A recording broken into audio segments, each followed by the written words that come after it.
In Between. Written by M.J. James. Narrated by Sky Alley. Chapter 1. Alicia did not plan on being a receptionist at the age of 30. According to her life plan, the plan she created on her 16th birthday, she should have been in her last year of graduate school, about to walk down the aisle with a PhD in engineering. Except that 30-year-old Alicia learned that life does not go according to plan. Whenever Alicia became overwhelmed with the ringing phones, she turned and looked at her son's photo, right next to the laminated phone script. Then she knew it was all worth it. "Monty Investment Group, how may I direct your call? I will transfer you to him right now." "Monty Investment Group, how may I direct your call? Miss Broadman is at a conference. Would you like me to transfer you to her voicemail? Yes, she will be monitoring it. I will transfer you right now. Monty Investment Group, how may I direct your call? Can I speak with Miss Henry?" Alicia froze at the sound of her name. Her heart was racing, and her voice caught as she finally spoke. "This is Miss Henry. How may I help you?" She already knew who was on the other end of the line. None of the clients ever bothered to ask her name, and she had no personal acquaintances who would bother to call her at work. No, this was another call from her son's school. "Ah, yes, Miss Henry, there has been another situation at school with your son, and we need you to come. To whom am I speaking?" She tried to keep the frustration out of her voice. This was the third phone call this week. "This is Miss Simpson, the school nurse." "What type of situation has there been this time?" Alicia picked up the pencil and prepared to write on the message slip. She would add this note to the pile of other ridiculous phone calls. "It would be best to discuss that when you arrive at the school. As you have probably noticed, Miss Simpson, I am currently at work. So if you plan on calling me in for yet another set of arbitrary complaints, then this can wait until I come and pick up my son." "Well, I would think that your son's safety would be more important than your work." The high-pitched voice drilled into Alicia's head. "I was not under the impression that my son was unsafe, as I had left him in your and your colleagues' care. Surely if something had happened to my son, you would have told me right away instead of insisting on vague hints. The last time the school requested that I leave work, I arrived to find that your only grievance was a fully grown garden that you somehow think my son created. Losing my only source of income because your school has an overactive imagination does not seem to be about my son's safety." Alicia found her gaze focused on the potted fern plant. Watching the light from the front windows shine on its glossy fake leaves usually calmed her. Today it wasn't helping. "Your son has run off, Miss Henry. Maybe it is worth your time to come now." The voice seemed almost satisfied to be delivering this news. Alicia hoped that she was interpreting the situation wrong. No educator should be happy to tell a parent they lost a child, even if they didn't like the parent. "What do you mean he has run off?" Alicia was yelling now. "Why are you just now telling me? If you remember, I told you there was a situation. You are the one insisting we have this conversation over the phone. His class was walking back to the classroom, and your son never made it inside. We have, of course, attempted to locate him. However, it looks like he has left the school grounds." "You lost my son again?" The front door opened, and one of the investors walked in, decked out in his Brioni suit. Alicia ignored the frustration brimming inside her and smiled at the man. He walked past the desk to the hallway behind her and pushed the button for the elevator. "He ran off," the nurse said on the phone. "He has never run off."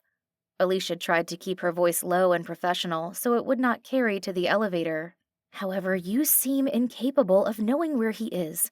The last time you told me he was missing, I didn't even make it out of work before you called back and told me he was in the library, exactly where he was supposed to be. The time before that, he was sitting at his desk doing work when I arrived." Alicia looked down at her watch and saw that it was now just barely after 12:15. The elevator arrived, and the man stepped in and disappeared. Alicia's voice began to rise again. "Didn't lunch just end a few minutes ago? Can you send someone else to look for him and make sure that he did not stay out on the playground equipment? Miss Henry, he did not return from PE. PE? That was 30 minutes ago. You're just telling me now? As you said, we wanted to make sure he was actually missing before we called you. Are you going to come to the school, Miss Henry? Can you send someone to the classroom to make sure he isn't back at his desk? I assure you that Kenny is nowhere on the school grounds. We have not simply misplaced him." "That is what you said the last time," Alicia mumbled before disconnecting the call. She took a deep breath, then she tried to assess her options. It was the second time this month that she had to leave work early to go to the school. Yet, if her son was missing, she had to go. The lines were ringing. Alicia picked up each in turn and put them on hold with a curt, "Hold, please." Then she got up and walked to her boss's office. Her boss was the director of customer relations, but Alicia had yet to see him talk to a customer. When she walked into his office, his cowboy boots were propped on his desk, crossed at the ankles. They looked out of place next to his blue suit pants. His body was draped over his chair, and she briefly wondered how it managed to hold his frame. His eyes were closed, and she could hear a brief snort when he breathed in. He was asleep again. "Excuse me, Mr. Norm?" He did not stir, so she spoke a little louder. "Mr. Norm, I need to leave for the day." At this, he finally woke up and looked around until he noticed Alicia waiting at his door. "Mr. Norm, I need to leave, please. There is a problem with my son's school and I need to go.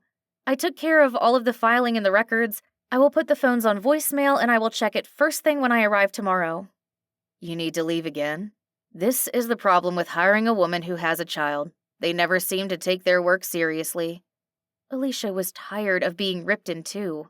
The school berated her because she needed to work, and work tore her down for taking care of her son. But right now, her son was missing and that was all that mattered, so she pushed down the resentment and tried to keep her voice as meek as possible.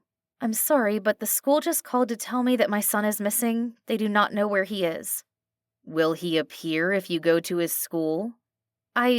Well, I would love for that to happen, but either way, I need to go." "If you go, then don't bother coming back." "What do you mean?" Alicia said. "I mean, you're fired." "You're firing me because my son is missing?" "I'm firing you because you do not make this office a priority. If you truly cared about your work, then you would show the same dedication to your job as I do to mine. This lack of loyalty is unacceptable." Alicia clenched her fists and held them at her side. She saw his row of golf trophies lined up on his bookshelf and wanted to fling them against the wall. She wanted to take the visitor's chair, which she had spent so much time sitting in while he talked down to her, and smash it to pieces. Yet none of that would help her son, so she bottled all the rage back inside herself and spoke as evenly as she could manage.